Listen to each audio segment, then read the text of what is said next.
What if I told you that a compact phone in 2026 can have one of the biggest batteries in its class, a top-tier Leica camera system, insane charging speeds, and flagship performance without feeling bulky or heavy? I've been using it as my daily driver, and overall, it's a seriously impressive phone, but the real question is it actually the right flagship for you? Let's break it down.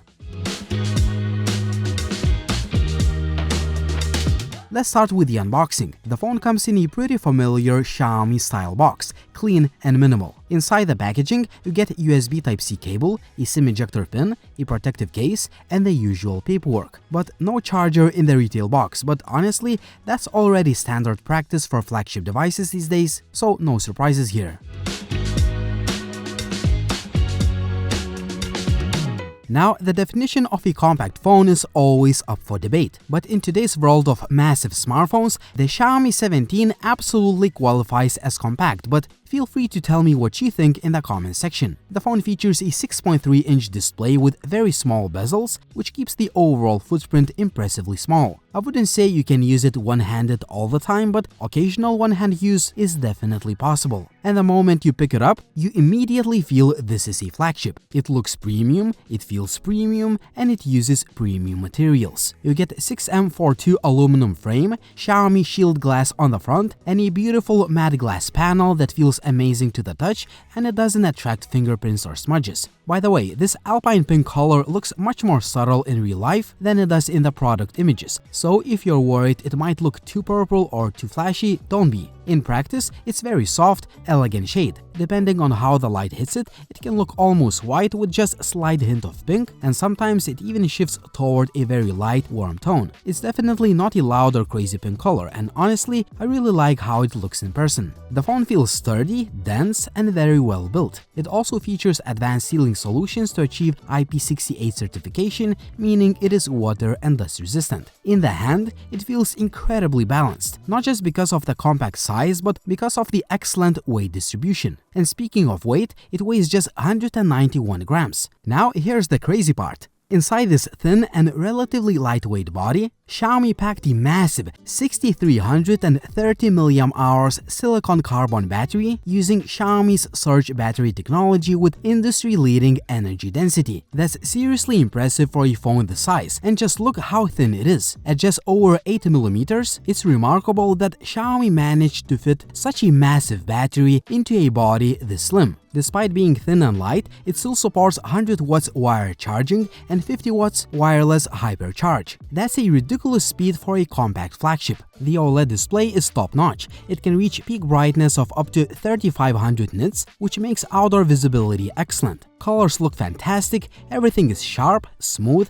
and exactly what you would expect from a high-end flagship panel. Buttons are tactile and easy to reach. You get a dual SIM tray but no micro SD card slot, which is normal for the flagship segment. There is also a concealed IR blaster. The under-display fingerprint reader is super fast and accurate, and the dual speaker system sounds loud, clean, and well balanced. Overall, the hardware experience feels polished, premium, and complete. To finish this segment, here are a few loudspeaker audio samples.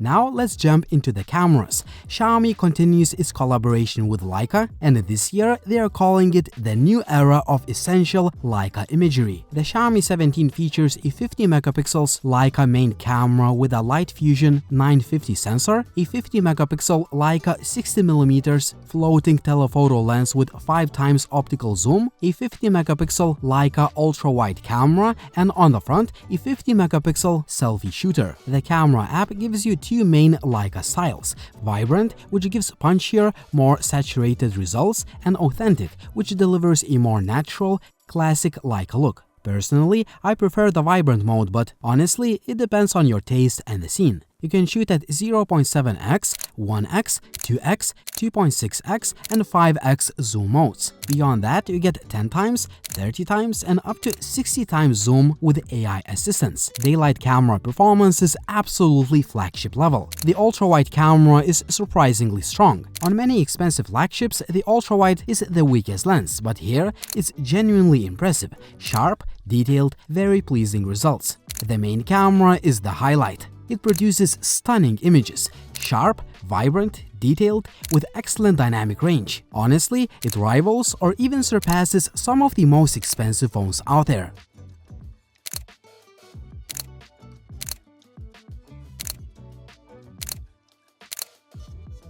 Zoom quality is also excellent. 2x, 2.6x, and 5 times zoom look fantastic with plenty of detail. 10 times zoom is surprisingly close to optical zoom quality thanks to AI processing, and I actually enjoyed using 10x zoom quite a lot. 30 times and 60 times zoom are more situational, but if you just need to read the text from far away, even 60 times zoom is usable. Low light performance is very strong. The main sensor performs best, with great detail and minimal noise.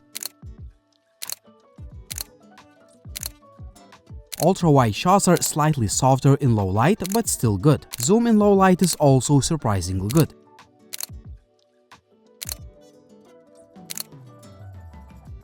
Portrait mode is where things get really impressive. You can shoot portraits with the main camera or the 60mm telephoto lens. There are two styles, Leica portrait and master portrait. I personally prefer the 60mm look, and the subject separation is insane. Hair detail, edge detection, background blur, it genuinely looks like it was shot on a dedicated camera. There is also a 10cm macro mode, which delivers solid close-up shots. Selfies are extremely sharp, almost too sharp sometimes. You see every detail.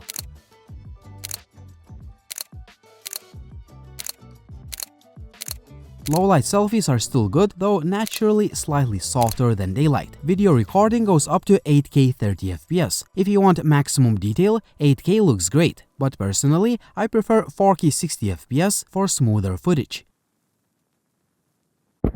8K 30fps. Main camera.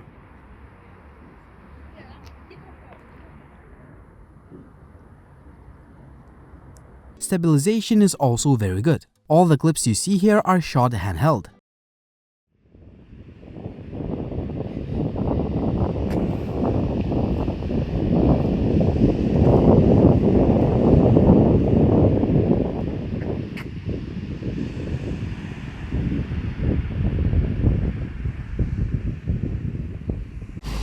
.4K 60fps.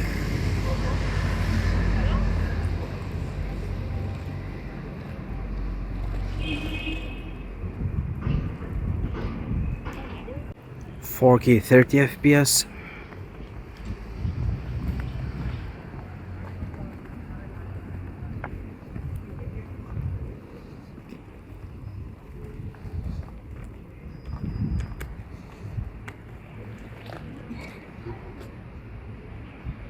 .4K 30fps.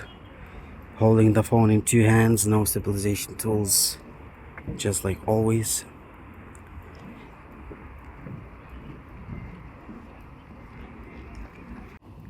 .4K 60fps. Holding the phone in two hands, no stabilization tools, just like usual. You can switch between lenses while recording in 4K, from ultra-wide up to 5 times optical zoom. For the best quality, I would stick to the main camera. 0.7x, 1x, 2x, 2.6x, 5x.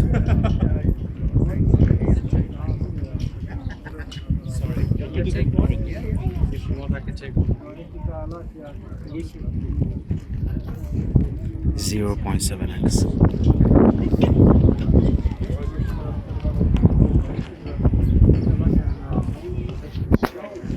One X. Wide angle.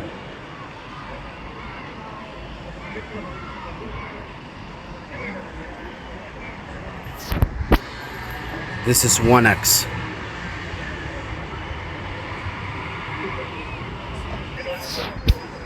Two X, 4K 30 FPS, 2x, 2.6x,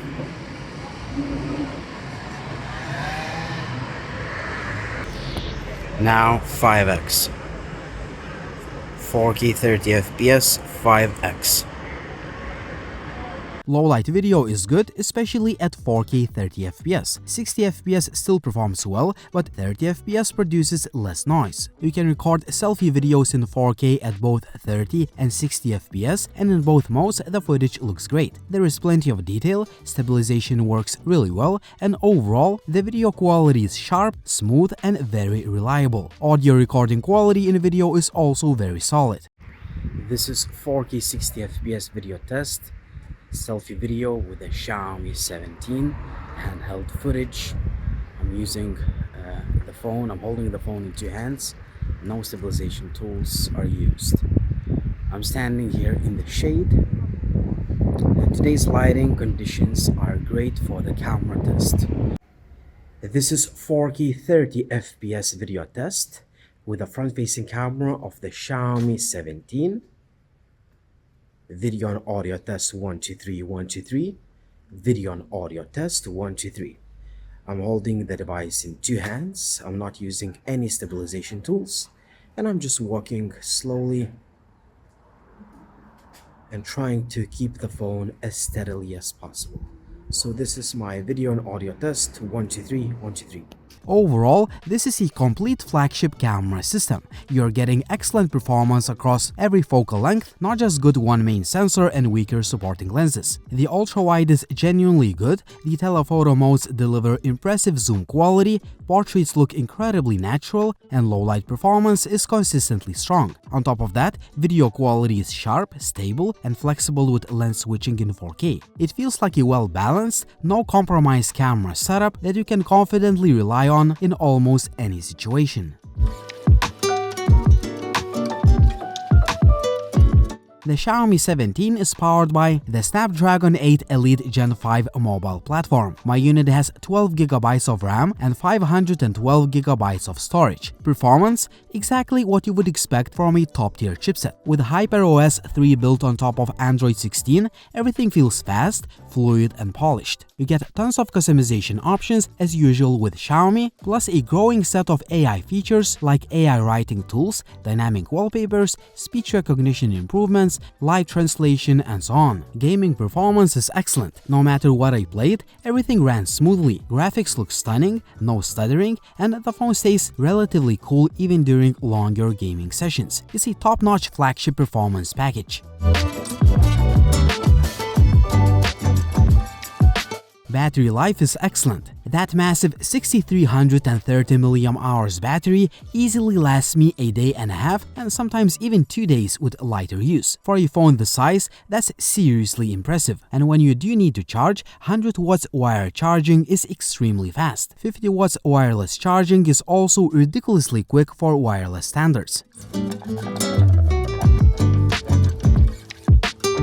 The Xiaomi 17 proves that compact doesn't mean compromise. You're getting a premium design that feels truly high-end, a beautiful and incredibly bright display, a well-rounded flagship camera system, top-tier performance, extremely fast wired and wireless charging, and the battery life that honestly exceeds expectation for a phone this size, all packed into a relatively compact and lightweight body. After using it as my daily driver, I can confidently say this is a proper flagship in every sense. It feels polished, powerful, and mature. There are no obvious weak points. It's just a very well executed device overall. If you want a powerful phone that doesn't feel oversized in your pocket but still delivers a full flagship experience, the Xiaomi 17 is easily one of the best options you should consider right now. What do you think about the Xiaomi 17? Would you buy this phone or would you choose another option? Tell me in the comment section down below what you think. Also like the video if you liked it. Please subscribe to the channel if you want to see more videos like this. And as always, it was Linus.